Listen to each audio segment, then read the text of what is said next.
পটুয়াখালীর লতা চাপলি ইউনিয়নের এক বৃদ্ধ ও তার পরিবারের উপর অমানসিক নির্যাতন এবং সিসি ক্যামেরা চুরির পর প্রাণনাশের হুমকি দেওয়ার অভিযোগ উঠেছে স্থানীয় ছাত্রদল নেতা ইমরান ও তার সহযোগীদের বিরুদ্ধে। ভুক্তভোগী জয়নাল আবেদিন পশ্চিম আজিমপুর এলাকার বাসিন্দা। এ ঘটনায় তিনি জীবনের নিরাপত্তা চেয়ে মহিপুর থানায় একটি লিখিত অভিযোগ দায়ের করেছেন।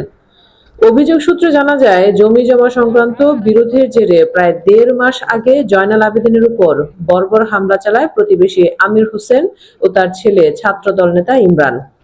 ওই সময় ইট দিয়ে পিটিয়ে বৃদ্ধ জয়নাল আবেদিনের পা থেঁতলে দেয়া হয়। গুরুতর আহত অবস্থায় তাকে প্রথমে কুয়াকাটা ও পরে কলাপাড়া হাসপাতালে নেওয়া হয়। অবস্থার অবনতি হলে উন্নত চিকিৎসার জন্য তাকে ঢাকায় পাঠানো হয়েছিল। দীর্ঘদিন চিকিৎসা শেষে সম্প্রতি তিনি বাড়ি ফিরে আসেন। ভুক্তভোগী পরিবার জানায়, বাড়ি ফেরার পরও প্রভাবশালী ওই চক্রের অত্যাচার বন্ধ হয়নি। নিজের জানমালের নিরাপত্তার স্বার্থে বাড়ির সামনে একটি সিসি ক্যামেরা স্থাপন করে পরিবারটি, কিন্তু অপরাধ ঢাকতে গত রাত আনুমানিক ২:৩০টার দিকে সিসি ক্যামেরাটি ভেঙে নিয়ে যায় ইমরান ও তার চাচাতো ভাই। একই সাথে বাথরুমের বেশ কয়েকটি লাইটের বাল্বও চুরি করে তারা। মুখ লুকাতে ইমরান তার ছোট বোনের একটি হিজাব পরে এসেছিল, তবে শেষ রক্ষা হয়নি। সিসি ক্যামেরাটি ভাঙার ঠিক আগ মুহূর্তের একটি স্থিরচিত্র মোবাইল অ্যাপে সংরক্ষিত থেকে যায়। সেই হিজাব পরা ছবির সাথে ইমরানের শনাক্ত করে পরিবারটি। আসসালামু আলাইকুম, আমি জয়নাল আবেদিন, গ্রাম পশ্চিম আজিমপুর, ৭ নং লতাছবি ইউনিয়ন। আমার বাড়ির লগ্নে আমির হোসেন, আনোয়ার ও আমসার, ইমরান তাদের সাথে জায়গা জমি নিয়ে আমাদের মারি হালামু। এই ভয়ের মধ্যে আমার জীবন না যে কোনো মুহূর্তে করতে পারে। আমি রাত্রে নামাজ পড়া যামু, যে নামাজ পড়তে মসজিদে, এটা আমার নিরাপত্তা না বিদায় আমার ঘরের সামনে আমি একটা সিসি ক্যামেরা লাগাইছি ৩ দিন আগে। ৩ দিন আগে লাগাইছি। গতকাল রাত্রে ১২টার সময়, এটা ২টা ২:৩০টার সময় আমার সিসি ক্যামেরা খুললে নিয়ে যায় তারা। হ্যাঁ হ্যাঁ যদি আবার তার কি কোনো ফুটেজ বা ডকুমেন্টস আছে? আছে, মানে কে নেছে, হ্যাঁ এটা ফুটেজ আছে।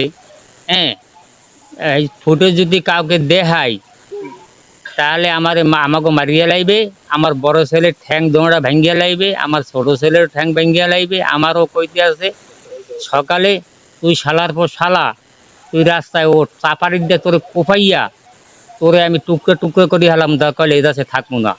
পুলিশ কোপাইছি, হইতেছে হইছে ধনের মাথা, আর তোরে কোপাইলে হইবে কি? মামলা করলে প্রাণনাশের হুমকি। চুরির এই প্রমাণ নিয়ে মুখ খোলায় ভুক্তভোগী পরিবারকে চূড়ান্ত হুমকি দেওয়া হচ্ছে বলেও অভিযোগ উঠেছে। ছাত্রদল নেতা ইমরান সাফ জানিয়ে দিয়েছে, এই ছবিও অনলাইনের আওতায় আনলে বা সামাজিক যোগাযোগ মাধ্যমে প্রকাশ করলে আবারও পা ভেঙে দেয়া হবে। বেশি বাড়াবাড়ি করলে জয়নাল আবেদিন ও তার ২ ছেলেকে সরাসরি প্রাণনাশের হুমকি দেয়া হয়। রাজনৈতিক ক্ষমতার দাপট দেখিয়ে তারা এলাকায় এই অপকর্ম চালিয়ে যাচ্ছে বলে দাবি ভুক্তভোগীদের। এ বিষয়ে বক্তব্য জানতে অভিযোগ, ছাত্রদল নেতা ইমরানের মুঠোফোনে একাধিকবার যোগাযোগের চেষ্টা করা হলেও তার ফোনটি বন্ধ পাওয়া যায়।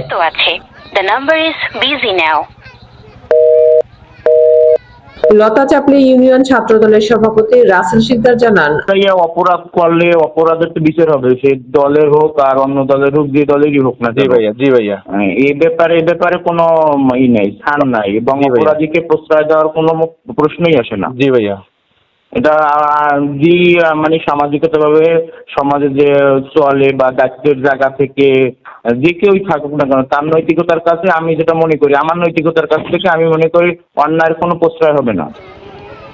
মহিপুর থানার ভারপ্রাপ্ত কর্মকর্তা শামীম আহমেদ জানান, বিষয়টা তদন্ত চলতেছে। হ্যাঁ, ওই ভিডিও ফুটেজ দেখা হচ্ছে আশেপাশে। হ্যাঁ, ওই তো তদন্ত পূর্বক ব্যবস্থা নেওয়া হচ্ছে।